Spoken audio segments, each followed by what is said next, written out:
Hello, hello, hello, hello. Good morning, good afternoon, good evening. Magandang buhay sa lahat. At ito tayo ngayon.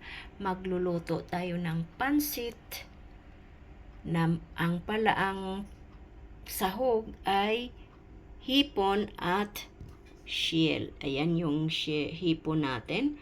At ayan yung shell natin. Tinanggalan na natin ang balat at nilagyan natin ng konting patis. At mayroon tayong tatlong kulay na capsicum, green, yellow, at pula. At mayroon tayong bagyo beans, carrots, bawang. Ang dami talaga, oh. Ganyan ako pag yung seafoods. Maraming bawang para walang langsa. At sibuyas.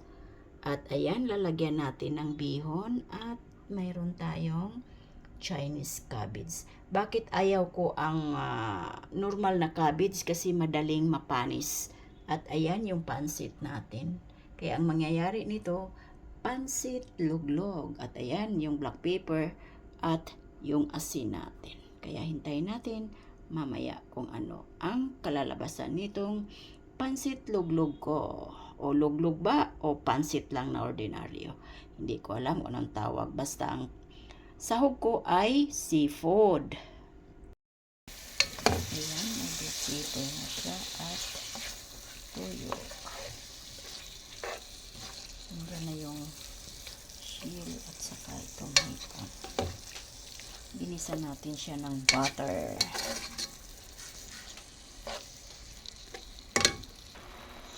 Ayan. Ayan na yung sahog natin. Nilalagay na. Ayan. Look like yummy.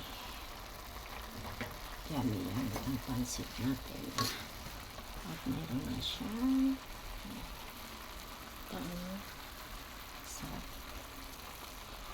ihaugin ko siya ng mabuti. Ayan, nilagyan natin siya ng butter. Saka natin siya hahaluin uli.